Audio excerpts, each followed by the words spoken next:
Now, there are many English-speaking countries in the world.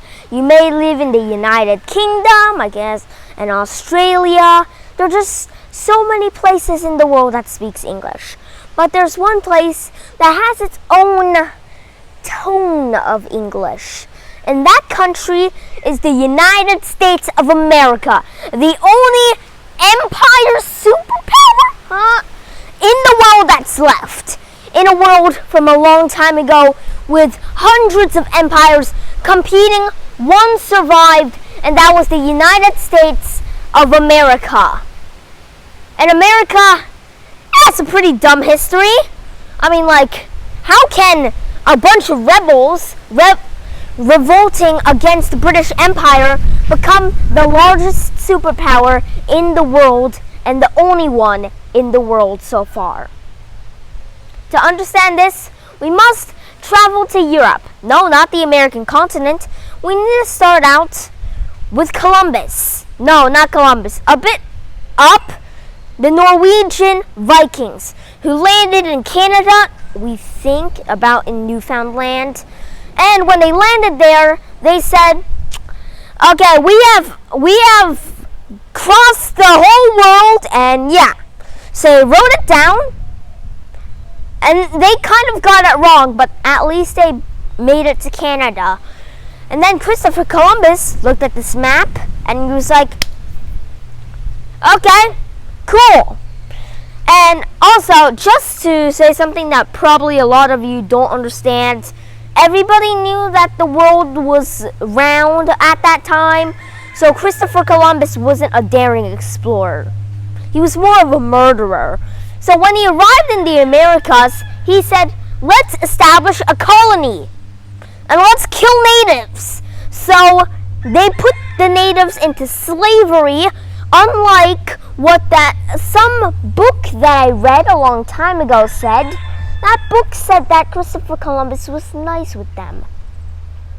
Nice equals putting people into slavery. Weird. And of course, Christopher Columbus was like, what? Oh, you mean how we're putting people into slavery and they're really miserable? Don't worry. For their labors for the rest of their life, they get Jesus. That did not work out that well. Anyways, fast forward a few centuries, and then you come to the year when Britain has conquered one half, France another, and Spain right underneath. And at this time, it was really complicated because, okay, look, there was this piece of land that Britain says was mine, and France says was mine.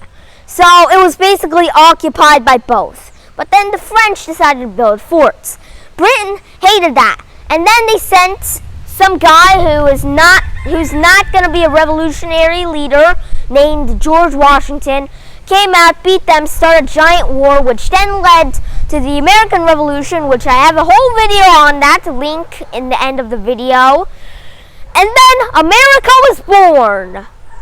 Not much that happened in the American Revolution except for secessioning. Now at this time, America was barely anything. Britain gave them a generous amount of land out west. But they said that, okay, listen, United States, that is for the Indians. And do you know what the Americans said? Okay, but you aren't really in control of us right now, so we're gonna go settle it. Yeah, that was pretty true. Anyways, America had this mindset of manifesting destiny, which worked by conquer the entire North American continent, which is pretty much something that we've already done so far. So they start moving west, and then the Napoleonic Wars happens. Napoleon Bonaparte is like, oh, what should I do? I desperately need money, so how about I sell some stuff? So do you know what they do? They sell a bunch of French territory to America, which is pretty sweet. Thanks, Thomas Jefferson. So anyways, they send these two guys named Lewis and Clark, out into the west to see if they could get into the Pacific, which is weird because they don't own that area. And finally, they made it, and they came back.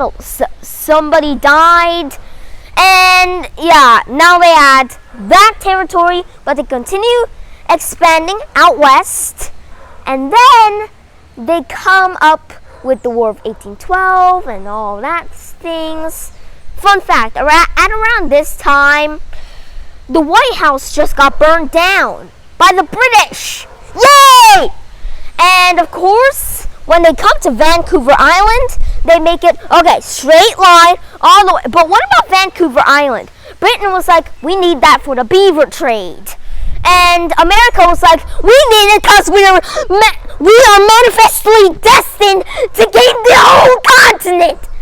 And yeah, so it ended up getting split in between, except for these few islands. And boy, a war nearly started because of a killing of a pig, literally.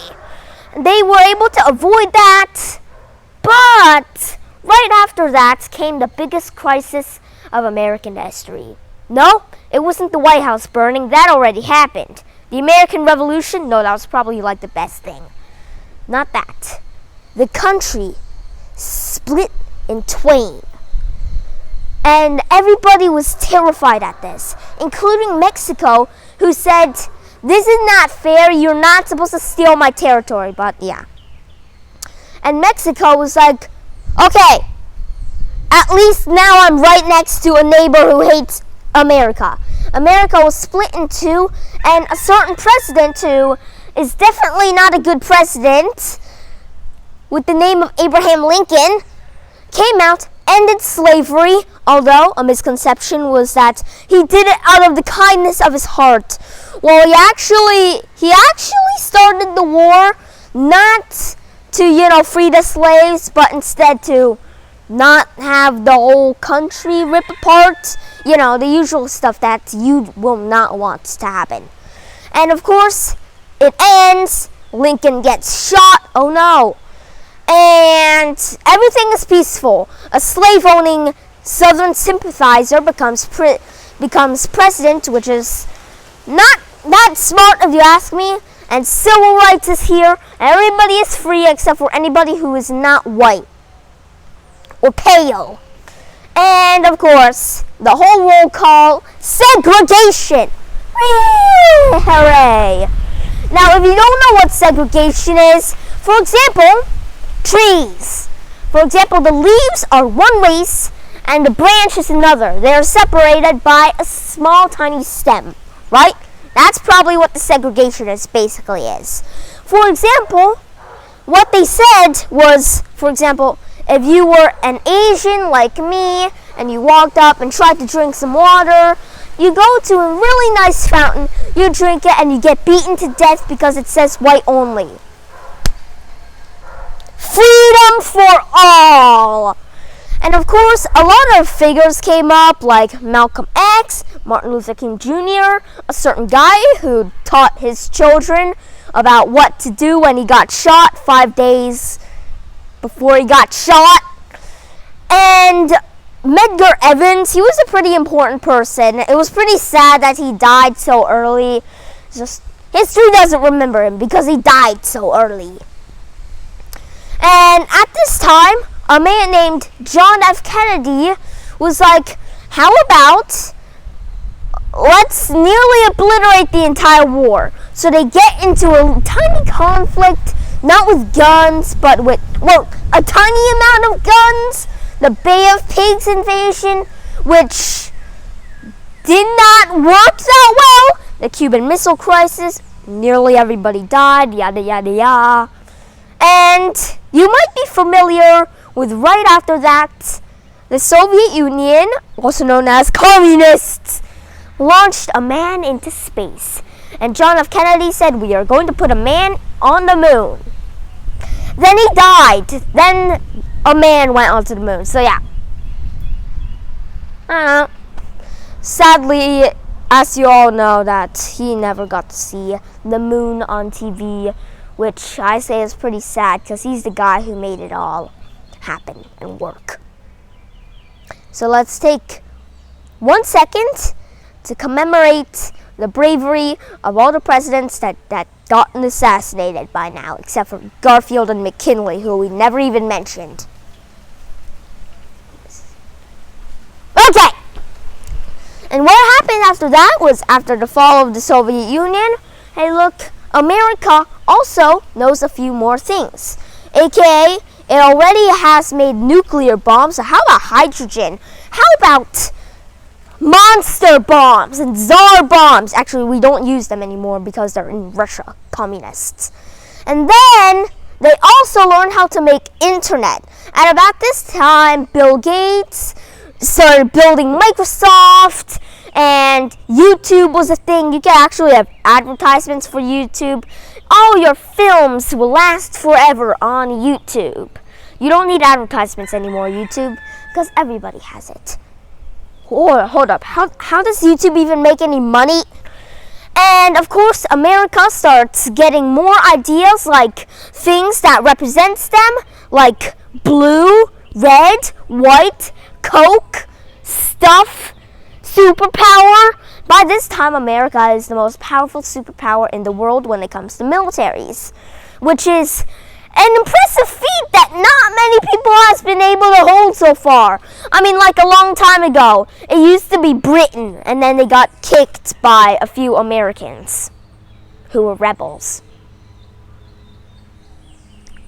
We're not getting ahead of ourselves.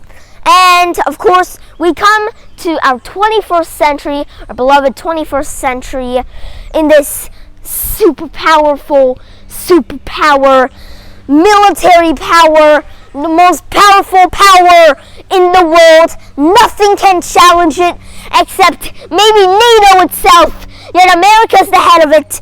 It has its leader is the most powerful in the world, the President of the United States of America. And we are now in a leadership crisis, and America is starting to go crazy, and the president is not doing anything about a looming World War III, and yeah, we're still a superpower.